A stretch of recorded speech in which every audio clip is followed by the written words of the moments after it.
Leora didn't know the frail woman watching her from the high table was the Alpha King's mother. She didn't know that the old queen had been searching for someone like her for 11 years, following whispers and rumors across 6 kingdoms, chasing a gift most believed was only legend.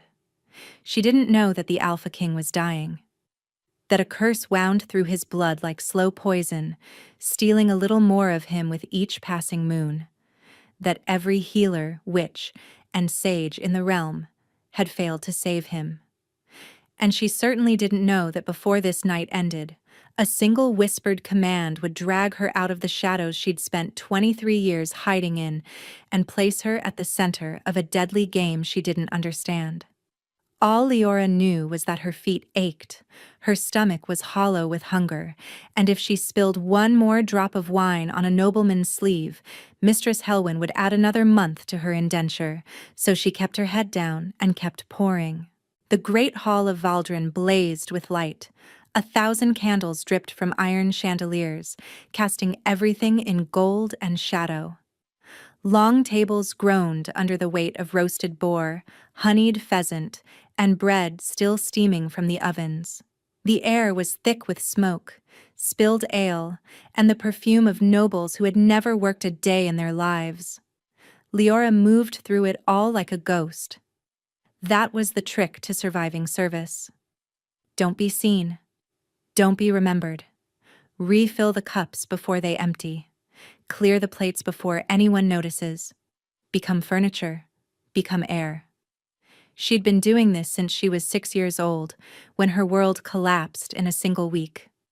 First, her mother died of fever.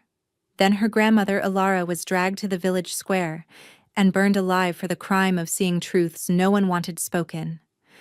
And finally, her father, drunk, grieving, desperate, lost everything at the card tables, and sold his only daughter to cover the debt. 17 years of indenture to Mistress Helwyn, a woman whose heart was as cold as her accounts were meticulous. 17 years of just a little longer, and only until the debt is cleared. But the debt never cleared. The interest saw to that. Leora paused at a side table to refill her pitcher, allowing herself 3 seconds of stillness. Her reflection rippled in the wine, dark hair escaping its braid, brown eyes hollow with exhaustion. She was 23 and felt ancient. Keep moving. Don't think. Just survive until morning. She turned back toward the hall and nearly collided with Lord Vasek, a thick-necked man with ruddy cheeks and wandering hands. Careful, girl. His fingers grazed her hip, lingering too long. Forgive me, my lord. Leora stepped back, eyes down. Pretty thing like you shouldn't apologize. He leaned closer, wine-sour breath hot on her face. Perhaps you could bring a private bottle to my chambers later. I'll make it worth your while. Leora felt it then. The familiar cold pressure behind her eyes. The thing she'd spent her whole life hiding. Shadows curled around Lord Vasek's words, visible only to her. Dark wisps that coiled like smoke, marking the lie beneath his promise. He wouldn't make anything worth her while. She saw flashes of other girls, crying, bruised, discarded. She swallowed the bile rising in her throat. I'm needed in the kitchens, my lord, Mistress Helwyn's orders. She curtsied and fled before he could respond. Her gift, her curse. The thing that had gotten her grandmother burned alive in the village square, while 6-year-old Leora watched from the crowd, biting her tongue until it bled so she wouldn't scream. Truth sight, her grandmother had called it. The ability to see lies as clearly as others saw color. A gift from the old gods, passed down through their bloodline. A death sentence if anyone ever discovered it. Leora had learned to hide it, to ignore the shadows, to pretend she was just another dull, obedient servant. But tonight, something felt different. The air was charged, electric, like the sky before a summer storm, and someone was watching her. Leora felt the gaze like a physical weight, prickling across her skin. She'd developed a survival instinct for such things. You had to, in her position. Knowing when a drunk lord's attention turned dangerous. Sensing when to disappear. But this was different. This didn't feel predatory. It felt searching. She risked a glance toward the high table where the Alpha King's family sat. The king's chair was occupied by a man who stole her breath. Dark hair fell across his forehead, framing features that were almost cruelly beautiful. A strong jaw, sharp cheekbones, and eyes the color of a winter forest, deep green flecked with gold. He sat with perfect stillness, barely touching his food, scanning the crowd with an expression of profound boredom. But it wasn't him watching her. It was the woman beside him, the Queen Mother, Vela of Valdren. Leora recognized her from the portraits that hung in the servants' corridors, but the paintings lied. They showed a vibrant woman with silver-streaked hair and commanding presence. The woman at the table was a ghost of that image, painfully thin, skin like paper stretched over bone, eyes that burned with feverish intensity in a face that had accepted death. Those eyes were fixed directly on Leora. Look away. Keep moving. You're imagining things. But she wasn't imagining the way the Queen Mother raised one skeletal hand and curled a finger. A summons. Unmistakable. No. No, no, no. A servant didn't refuse a royal summons. A servant didn't survive refusing a royal summons. Leora set down her pitcher with numb fingers and walked toward the high table. Each step felt like walking toward the executioner's block. The crowd seemed to part for her. Or maybe she was imagining that too. Her heart hammered so loudly she was certain everyone could hear it. She stopped at the base of the raised platform and curtsied low. "You summoned me, Your Grace? Come closer, child." The Queen Mother's voice was a whisper, but it cut through the noise of the feast like a blade. "These old eyes don't see as well as they used to." Leora climbed the 3 steps and approached, stopping an arm's length away. This close, she could see the tremor in Vila's hands, the bluish tinge to her lips. The Queen Mother was dying. Not slowly, not eventually. Soon. "What is your name?" "Leora, Your Grace. I serve in the household of Mistress Helwyn." "Leora?" The old woman tasted the name like wine. "Do you know why I called you here?" "No, Your Grace." Vila smiled, and despite her frailty, there was something sharp in it. Something knowing. "You're lying, child, I can tell. But that's all right." She leaned forward, and her next words were barely a breath. "I know what you can see. I know about the shadows." The world tilted. Leora's vision blurred at the edges. She knows. She knows. How does she know? I don't know what you mean, Your Grace." "Don't waste what little time I have left with denials." Vela's hand shot out, faster than a dying woman should move, and gripped Leora's wrist with surprising strength. "I've been searching for you for 11 years. Someone with your gift. Someone who can see the rot hiding behind pretty smiles." Leora's breath came in short gasps. She wanted to run. Every instinct screamed at her to flee, but she couldn't move. And worse, she couldn't look away from the Queen Mother's burning eyes. "My son is cursed." Vila's whisper was fierce, desperate. "Poisoned by someone in this very hall. Someone who smiles at him by day and is killing him by night. The healers can't find it. The mages can't trace it. But you..." Her grip tightened. "You can see lies, child. You can find the one hiding among us." Leora's gaze darted involuntarily to the Alpha King. He sat motionless, still scanning the crowd. But now that she looked closer, truly looked, she saw what she'd missed before, the shadows clinging to him. Not lies, but something worse, something feeding on him, dark tendrils wrapped around his chest like chains, slowly squeezing the life from his heart. "Stand beside my son," the Queen Mother whispered. "Find the traitor. Save him."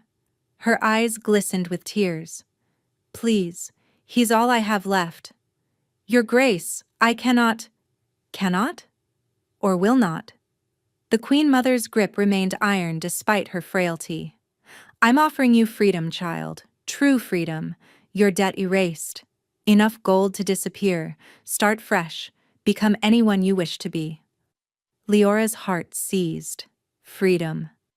The word she'd whispered to herself every night for 17 years. The impossible dream that kept her breathing through the endless days of servitude. How do you know about my debt? I know everything about you. Leora of Ashwick, daughter of Brennan the gambler and Mira the seamstress, granddaughter of Alara the seer, who burned in the village square 17 years ago for the crime of seeing truths no one wanted known. Vila's voice softened. I know you've been hiding ever since. Surviving. Waiting for a life that keeps slipping further away. Tears burned behind Leora's eyes.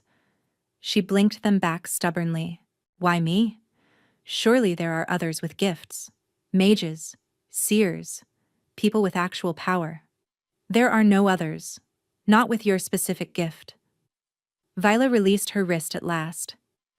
The Truthsight bloodline was hunted nearly to extinction 2 centuries ago. Too dangerous, the old kings decided. Too threatening to those who ruled through deception. Your grandmother was the last known practitioner. She paused. Until you. How did you find me? I've had agents watching for signs of the gift for over a decade. A servant girl in a border tavern who always knew when customers were lying about their coin. A young woman who avoided every dangerous man before he revealed himself. Vela's eyes glittered. The patterns were unmistakable. Mother. The voice came from directly behind Leora, deep and cold. She spun around, nearly losing her balance, and found herself staring directly into the chest of the Alpha King. He was taller than she'd realized. Broader. This close, she could smell pine and something darker, like smoke after a fire. His winter forest eyes looked down at her with an expression of mild irritation. Who is this? A servant, darling. Vila's tone shifted, becoming light and dismissive. I was simply complimenting her service. The wine is excellent tonight, isn't it? Leora watched shadows bloom around the Queen Mother's words, gray wisps of deception curling like fog. Vila was protecting her, lying to her own son. But the Alpha King's eyes narrowed. He studied Leora with an intensity that made her want to shrink into the floor. You're trembling, he observed. I'm merely overwhelmed by your Majesty's presence. Leora curtsied, keeping her gaze fixed on his boots. Forgive me, I should return to my duties. Stay. The command was quiet but absolute. Leora froze mid-step. Theron. The Queen Mother's voice carried a warning. Don't frighten the poor girl. I'm not frightening anyone. The Alpha King, Theron, circled around Leora slowly, and she felt his gaze like a physical touch, examining her from every angle. I'm merely curious why my mother, who hasn't spoken to a servant in 15 years, chose tonight to start. Perhaps I'm feeling sentimental. I am dying after all. Mother. Don't. Vila's voice cracked like a whip. Don't coddle me, don't pretend. We both know I have weeks at most, and before I go, I intend to see you saved. The hall seemed to quiet around them, though the feast continued in full roar. Leora stood frozen between mother and son, caught in a current she didn't understand. Saved from what? Theron's voice was barely controlled. There is nothing wrong with me. Shadows exploded around his words, thick, black, writhing. The most violent deception Leora had ever witnessed.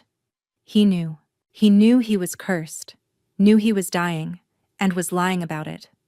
Her sharp intake of breath drew his attention. Something to say, servant?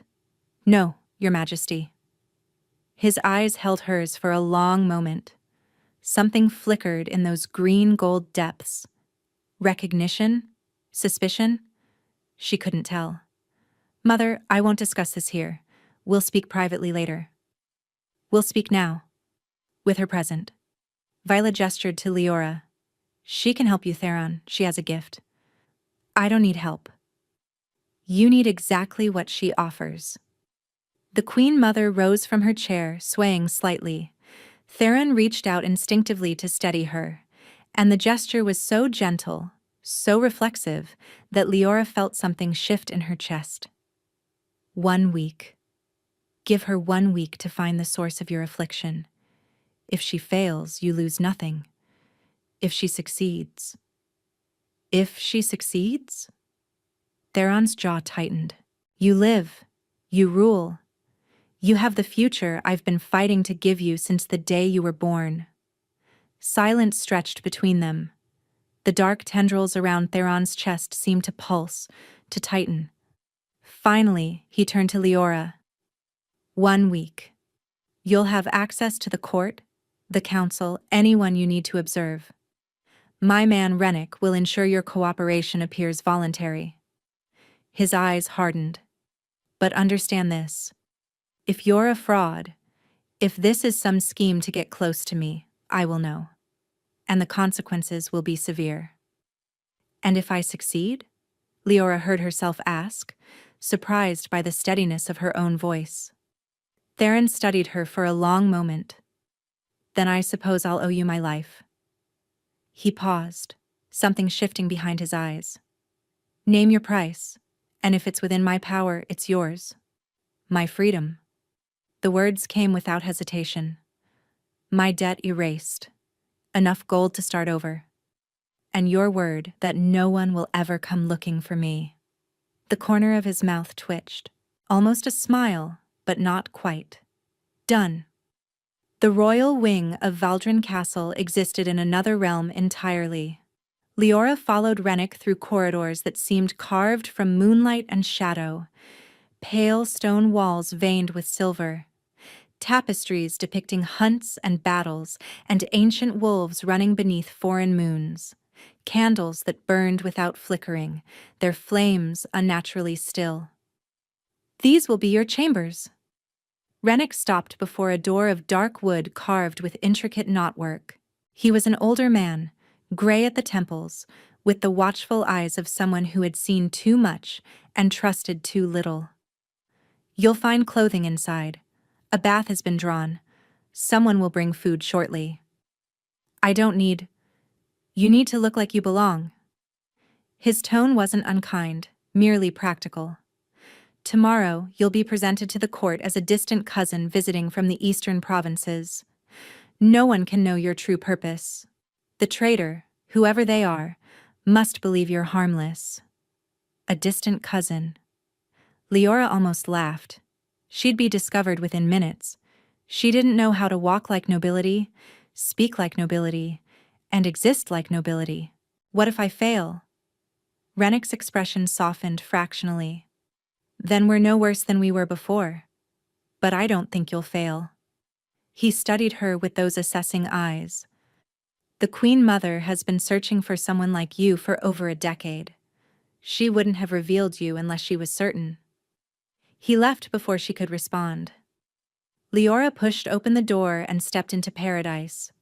The chamber was larger than the entire servants' quarters she'd shared with 11 other women. A bed piled with furs and embroidered pillows dominated one wall. A fireplace crackled with welcoming warmth. Through an archway, she glimpsed a copper tub filled with steaming water, rose petals floating on the surface. Her eyes burned with sudden tears. Don't get attached. This isn't yours. This is borrowed. Temporary. But she allowed herself to sink into that bath.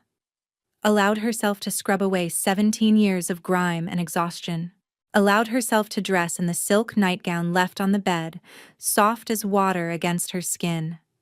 When the food came, roasted chicken, fresh bread, cheese, and fruit, she ate until her stomach ached, then ate a little more. That night, lying in sheets that smelled of lavender and something sweeter, Leora stared at the ceiling and tried to remember the last time she'd felt safe. She couldn't.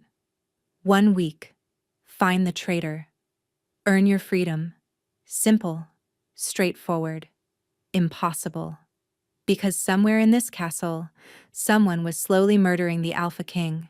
Someone who smiled at him, bowed to him, perhaps even claimed to love him.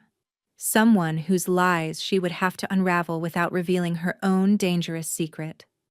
And beneath it all, a question she couldn't shake.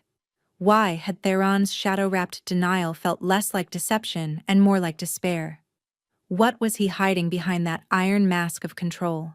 Sleep came eventually, but it was restless, filled with dreams of burning pyres and winter forest eyes and dark tendrils reaching for her heart. Before we continue, please take 2 seconds to like this video and subscribe to the channel. The court of Valdrin was a nest of vipers wrapped in silk and perfume. Leora discovered this within her first hour. Rennick escorted her to the morning council session, introducing her as Lady Leora of Ashwick, cousin to the crown through the maternal line. The lie tasted bitter on her tongue, but she smiled and curtsied and pretended she belonged. The council chamber was smaller than the Great Hall, but no less imposing. A round table of polished oak dominated the center, surrounded by high-backed chairs occupied by the most powerful people in the kingdom. And every single one of them was lying. Lord Corvath spoke of treasury stability while shadows coiled around his words. Lady Mareth assured abundant harvests while darkness writhed behind her smile. Even the young scribe muttered about accurate records while deception clung to his ink-stained fingers. It was overwhelming, suffocating, like trying to hear a single voice in a screaming crowd. Focus. Look for the darkest shadows, the deepest lies. Leora's eyes swept the room and landed on Theron. He sat at the head of the table listening to each report with an expression of controlled neutrality. But she could see what no one else could. The curse shadows had grown since last night. They wrapped around his chest like chains now, pulsing with each beat of his heart, feeding on something vital. He was weakening, faster than his mother had implied. Days, not weeks. He has days.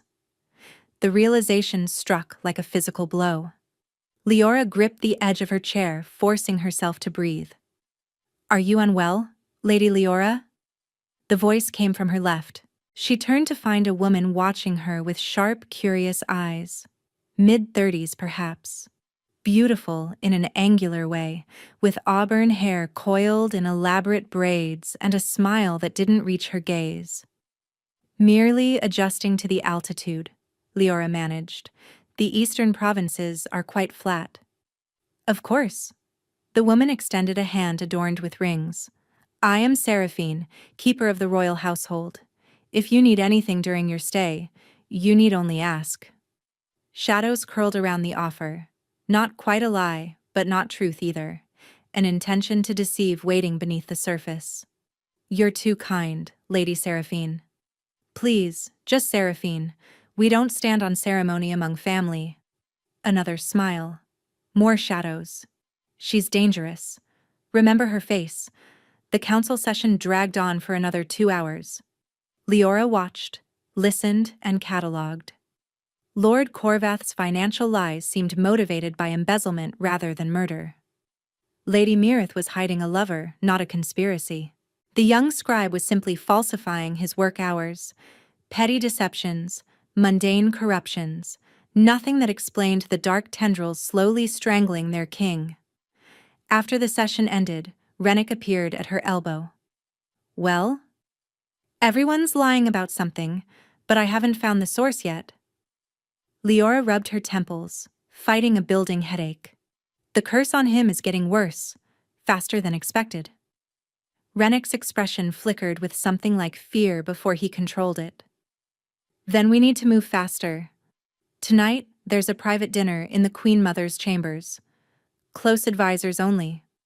Can you observe without revealing yourself?" "I can try." The private dinner was an intimate affair.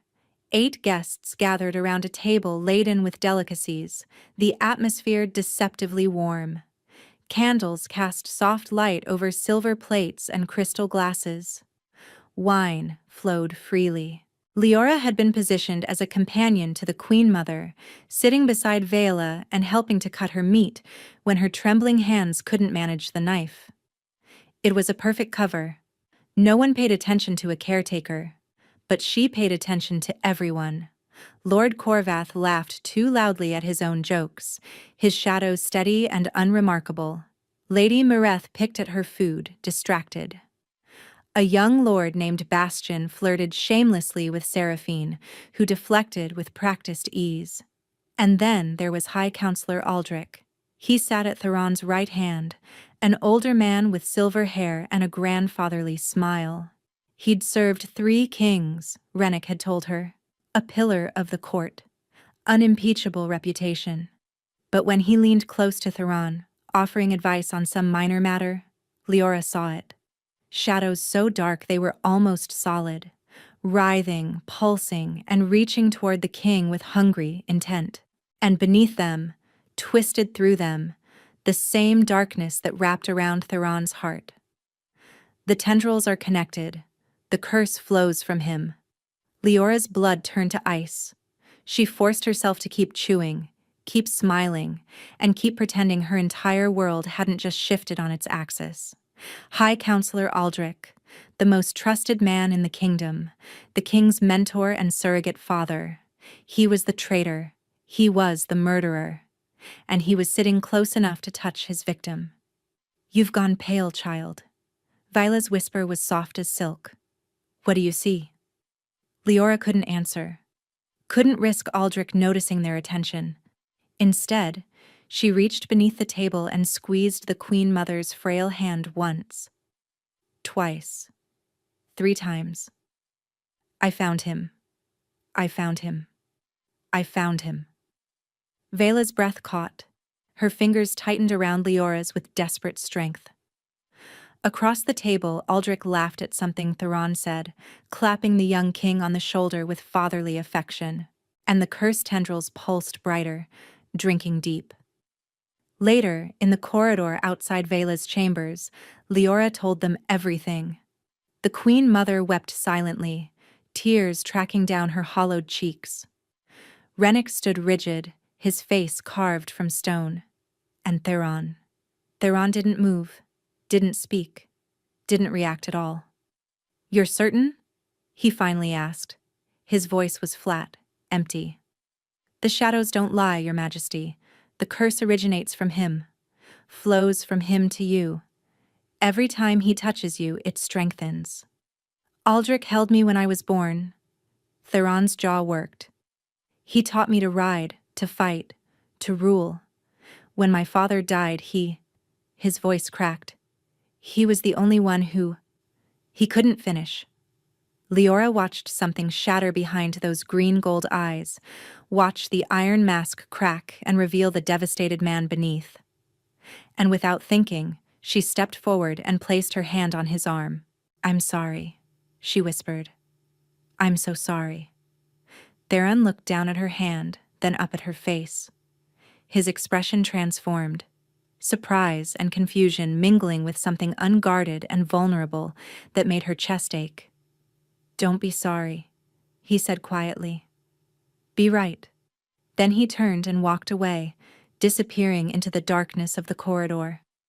And Leora was left with the weight of his broken trust heavy in her hands. Leora couldn't sleep. She stood at the window of her borrowed chambers, watching the moon trace its path across the sky. The castle was quiet now, the revelry of the feast long faded. But her mind wouldn't rest. Aldrich. The name circled her thoughts like a vulture. A man who had raised a king, who had shaped a kingdom, who had smiled and advised and all the while fed poison into the heart of the boy he claimed to love. Why? What could possibly justify such betrayal? A knock at her door made her spin around. "Who's there?" "Theron." Her pulse stuttered. She crossed the room and opened the door to find the Alpha King standing in the corridor. Alone. No guards. No Rennick. Just him. Dressed in simple dark clothes, his hair disheveled as if he'd been running his hands through it repeatedly. He looked lost. Your Majesty, it's the middle of the night. I know. He didn't move to enter. I couldn't sleep. I walked past your door and saw the light beneath it. A pause. May I come in? Every instinct told her to refuse. A servant alone with a king in her bedchamber? The scandal alone could destroy her. But he wasn't asking as a king. She could see it in his eyes, in the slump of his shoulders. He was asking as a man who had just learned his father figure wanted him dead. She stepped aside. Theron entered slowly, his gaze sweeping the room before settling on the window where she'd been standing. You're not sleeping either, he observed. There's a lot to process. Yes. He moved to the window, staring out at the same moon she'd been watching. I keep thinking about all the times he touched me. A hand on my shoulder. A pat on the back. Every time he was feeding the curse. His voice was hollow. I trusted him more than anyone alive. Leora approached carefully, stopping an arm's length away. It's not your fault. He fooled everyone. Did he? Theron turned to face her, and the anguish in his eyes made her lungs seize. Or did I simply refuse to see? My mother warned me, years ago, said something felt wrong about him. I dismissed her concerns as paranoia. His laugh was bitter. She was dying, and I still didn't listen. You couldn't have known. I should have. His hand slammed against the window frame, the sudden violence making her flinch. But when he spoke again, his voice was quiet, broken. I should have protected her, protected myself. Instead, I let him into every corner of my life. Leora reached out before she could stop herself, her fingers wrapping around his wrist. The contact sent a jolt through her, electric and warm, and she saw his eyes widen slightly. You're not alone in this anymore, she said softly. We'll stop him. Together. Theron looked down at her hand on his wrist, then up at her face. A crack appeared in his composure. The pain didn't disappear, but something else joined it. Wonder, maybe.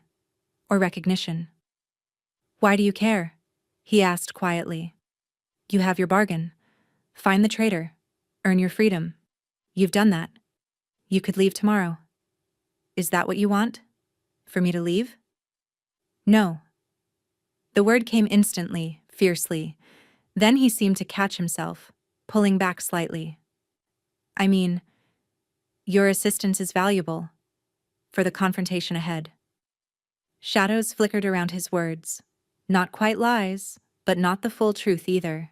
What aren't you saying? Leora pressed. Theron's jaw tightened. You see too much. That's rather the point of my gift. The corner of his mouth twitched, almost a smile. I suppose it is. He turned fully toward her, and suddenly the space between them felt very small.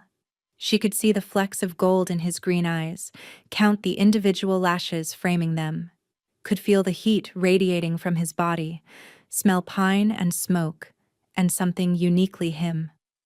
I'm not good at this, he said quietly. Vulnerability, trust. My father died when I was 19. My mother has been fading ever since, and the one person I thought I could rely on has been slowly killing me for years. His voice roughened. I don't know how to let anyone in anymore. Then don't. Leora's voice was barely a whisper. Not all the way. Not yet. Just let me stand beside you. Let me help you fight this. And maybe, after it's over, we can figure out the rest. Theron studied her for a long moment. Then, slowly, he raised his hand and brushed a strand of hair from her face. The touch was feather-light, reverent, and it sent shivers cascading down her spine. After it's over, he repeated, I'd like that. He left a few minutes later, pausing at the door to look back at her one last time. Something unspoken passed between them. A promise. A possibility. When he was gone, Leora pressed her hand to her chest and wondered when exactly she'd stopped thinking about escape and started thinking about staying. The next morning brought chaos. Leora was summoned to Vila's chambers at dawn, only to find the Queen Mother collapsed on the floor, barely breathing. Healers swarmed around her while Theron knelt at her side, gripping her hand with white-knuckled desperation. "Mother! Mother, stay with me!" "The curse," Vila gasped. "It's accelerating. He knows. Aldrich knows we've discovered him." Leora's blood turned to ice. "How?" "I was foolish. I confronted him last night, after you told us." Vila's laugh was wet, rattling. "Wanted to see his face. Wanted to understand why." "Mother, no." Theron's voice cracked. "Why would you—" "Because I'm dying anyway, my love, and I needed to know." Vela's eyes found Leora's across the room. "He's coming for her next. The truth seer. He called her an abomination. Said he'd burn her like they burned her grandmother." The room spun. Leora gripped the doorframe, fighting to stay upright. "He knows what I am. He knows everything now." Vela's hand tightened on Theron's. "Protect her. Promise me. She's the only one who can save you." "I'll protect her." Theron's voice was intense, unwavering. "I swear it." Vela smiled, and for a moment she looked almost peaceful. "Good. That's good." Her eyes fluttered closed. "I'm so tired, my love. So very tired." "Don't you dare." Theron gathered her frail body into his arms. "Don't you leave me? Not yet. Not like this. I'll hold on as long as I can." Her whisper was faint as a dying breeze. "But you need to end this. Today. Before he destroys everything I've fought to protect." The healers ushered everyone out, working frantically to stabilize the Queen Mother. In the corridor, Theron stood rigid, his face carved from stone. But his hands shook. "Theron. He's going to try to kill you." Theron's voice was flat, controlled, but something dangerous lurked beneath. "He thinks if he eliminates you, I'll never be able to prove his treachery. That I'll die, not knowing who murdered me." "Then we don't give him the chance." Leora stepped closer. "We move first. Today. It's too dangerous. He has allies. Guards loyal to him rather than the crown. If we move openly, he'll have you killed before we can reach him." "Then we don't move openly." Theron's eyes met hers. "What are you suggesting?" "Let him come for me." The words tasted like ash, but she forced them out anyway. "Let him think he's won, and when he makes his move, you'll be there." "Absolutely not." His refusal was instant, violent. "I won't use you as bait. It's my choice to make. It's suicide. It's the only way." Leora grabbed his hands, forcing him to look at her. "Your mother was right. He'll never stop. Not until you're dead and I'm burned and everything she worked for is destroyed. We end this now, or we lose everything." The conflict in his eyes was painful to watch. Fear and fury and something deeper, something that looked terrifyingly like love. "If anything happens to you, it won't, because you'll be there." She squeezed his hands. "I trust you, Theron. Trust me back." A long moment passed. Then slowly, he nodded. "We do this together. And at the first sign of real danger, you run. You don't hesitate. You don't look back. You run, and you let me handle Aldrich." "Together," she agreed. But they both knew she was lying. The trap was set within hours. Rennick spread whispers through the castle that the eastern cousin had taken ill and was confined to her chambers. Vulnerable, unguarded. The perfect target for a man desperate to silence her permanently. Leora waited in her room, dressed in simple clothes that allowed easy movement. A knife was strapped to her thigh. Theron had insisted, had placed it there himself with hands that lingered longer than necessary. He was hidden in the adjoining chamber with 6 of his most trusted warriors, ready to intervene the moment Aldrich revealed himself. The waiting was the hardest part. Hours crawled past. Afternoon light faded to evening gold. Leora paced, sat, paced again. Every creak of the old castle made her jump, every shadow seemed to move. Then, as darkness fell, her door swung open. But it wasn't Aldrich who entered, it was Seraphine. The keeper of the royal household glided into the room, closing the door behind her with a soft click. Her smile was serene, lovely, and utterly false. "Poor dear," Seraphine cooed. "Lying here all alone, feeling unwell. Let me bring you some tea. It will help you sleep." She set a steaming cup on the bedside table. The liquid inside was amber, fragrant, and absolutely wrong.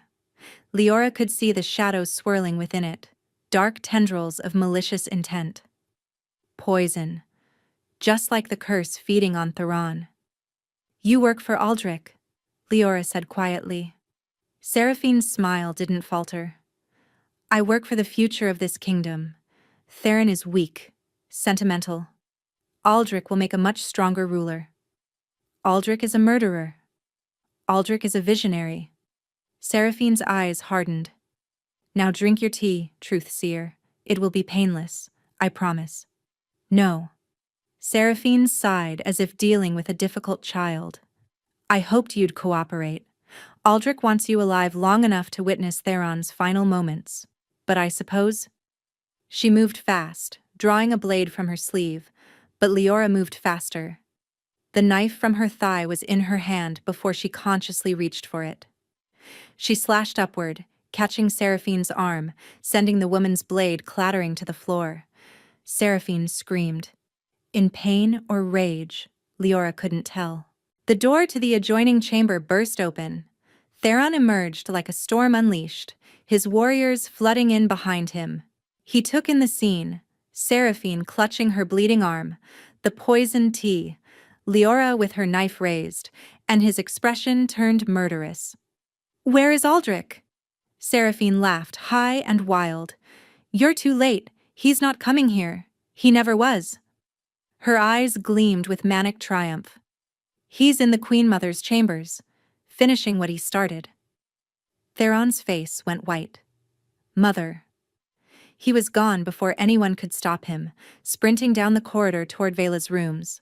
Leora ran after him, blood rushing in her ears, praying they wouldn't be too late. The Queen Mother's chambers were silent when they arrived. Too silent. Theron burst through the doors, Leora close behind. The scene that greeted them stopped her heart. Vela lay in her bed, motionless. Aldrich stood beside her, one hand resting on her forehead, dark energy pulsing between them. The curse tendrils were visible now, thick as ropes, flowing from him into the dying queen. "Ah, Theron." Aldrich's voice was calm, almost pleasant. "I wondered when you'd arrive." "Step away from her." Theron's voice shook with barely contained rage. "Now." "Or what? You'll kill me?" Aldrich laughed softly. "You can barely stand. The curse has been feeding on you for 3 years. You're more dead than alive." He glanced at Leora. "And your little truth-seer can't save you. She can only watch." "Why?" The word tore from Theron's throat. "I trusted you. I loved you like a father." "Why?" Something flickered across Aldrich's face. Regret? Satisfaction? Leora couldn't tell. "Because your father was weak. Just like you." Aldrich's voice was cold. "I tried to shape you into the ruler this kingdom needs, but you're too soft.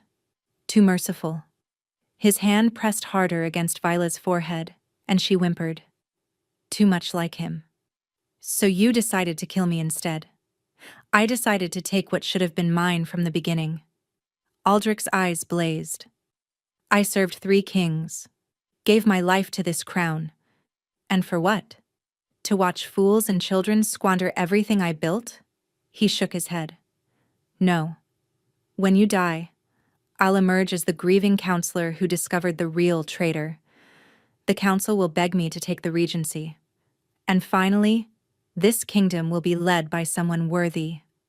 "You're insane." "I'm practical." Aldrich smiled. "Now, watch your mother die. Then I'll deal with you." He raised his hand, dark energy gathering. And Leora moved. She didn't think. Didn't plan. She simply threw herself between Aldrich and the bed, her truth sight flaring brighter than it ever had before.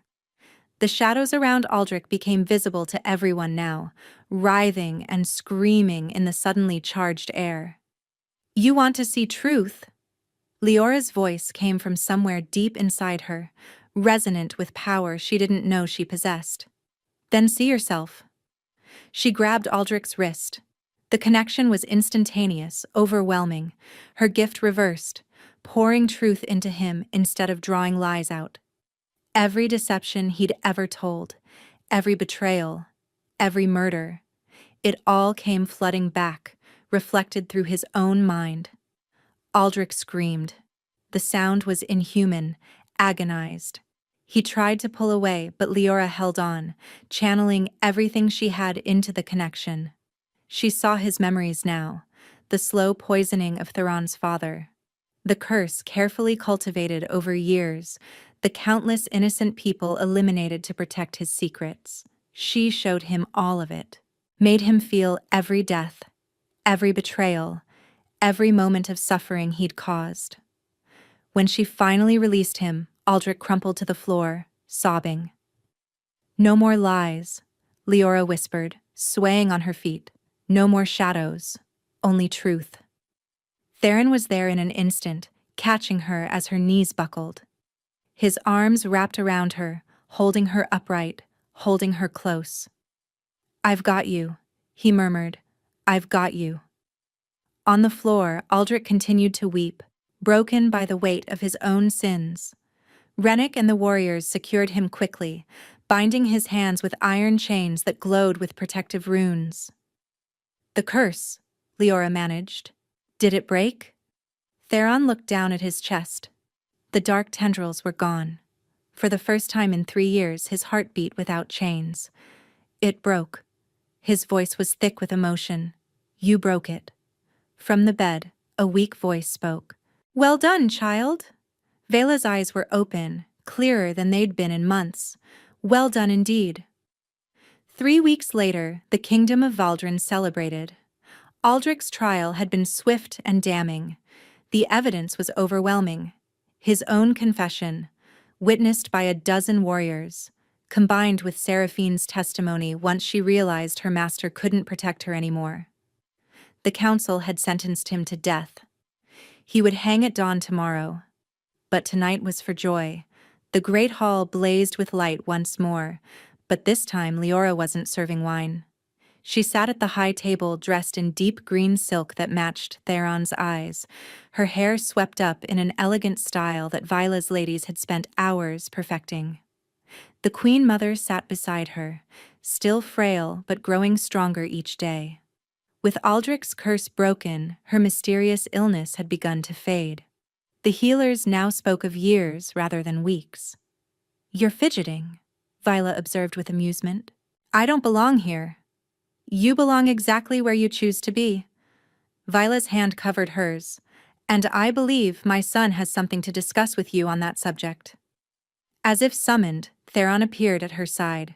He extended his hand with a formal bow that was entirely undermined by the warmth in his eyes. "Dance with me?" Leora took his hand and let him lead her to the floor. The music swelled around them, and they moved together with surprising ease, as if they'd been doing this for years rather than weeks. "Your mother is watching us," Leora murmured. "She's been watching us since the moment you walked into this castle." Theron's arm tightened around her waist. "She knew, even then, that you were meant to be here. Meant to save you, perhaps? Meant for more than that." He stopped dancing, though the music continued. Around them, other couples swirled past, but Theron's attention was fixed entirely on her. "Your week ended long ago. You've earned your freedom, your gold, everything you were promised. You could leave tomorrow. Is that what you want?" "You know it isn't." His voice dropped, rough with emotion. "I want you to stay. Not because of duty or obligation. Not because my mother wishes it. Because He paused, struggling with words that didn't come easily. Because these past weeks, having you here, it's felt like coming home, like finding something I didn't know I was missing. Leora forgot to breathe. Theron, I love you. The words came out fierce, almost desperate. I've tried not to. Tried to tell myself it was gratitude or proximity or the aftermath of trauma. But it's none of those things. It's just you, your courage, your fire, the way you see through every pretense and still choose to stay. I haven't chosen to stay. Then choose now. He cupped her face in his hands, his thumbs brushing away tears she hadn't realized she was crying. Stay with me, Leora. Not as a servant or a tool or a distant cousin from the east. Stay as my equal, my partner, my queen, if you'll have the title. You're asking me to marry you? I'm asking you to build a life with me, however that looks, whatever form it takes. His forehead pressed against hers. I'll wait as long as you need. Court you properly if that's what you want. But I needed you to know. I needed to say it out loud. Leora thought about the girl she'd been 3 weeks ago. Afraid, trapped, certain that freedom meant running as far as possible from anyone who might see her true self. But Theron had seen her, all of her, the gift and the fear and the fire beneath, and he loved her anyway. Yes, she whispered. Theron went still. Yes? Yes, I'll stay. Yes, I'll be your partner. Yes, I'll marry you. She laughed through her tears. Yes to all of it. His kiss was everything. Tender and fierce and full of promise. Around them, the court erupted in cheers, but Leora barely heard them.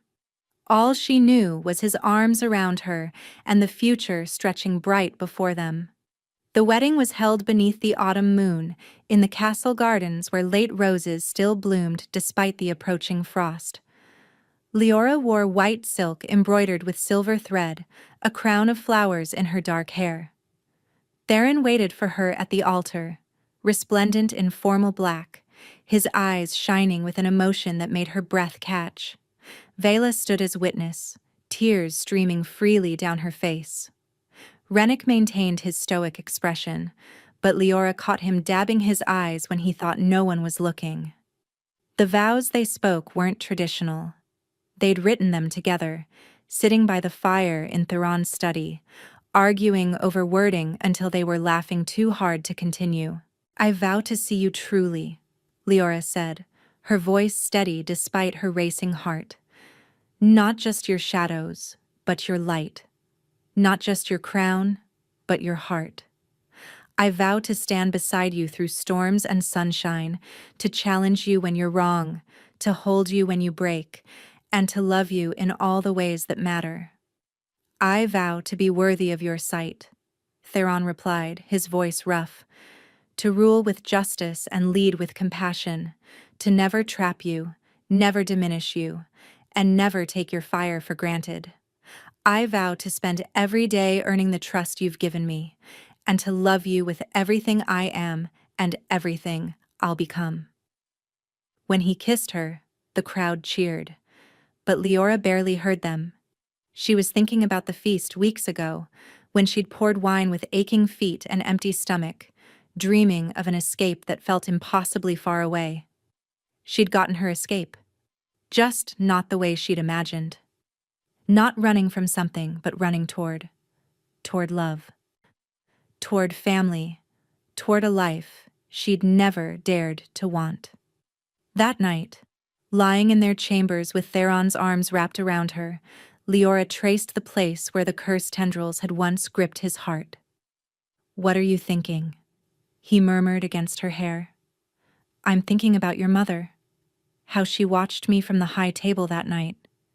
How everything changed with a single whispered command. Stand beside my son. Theron smiled.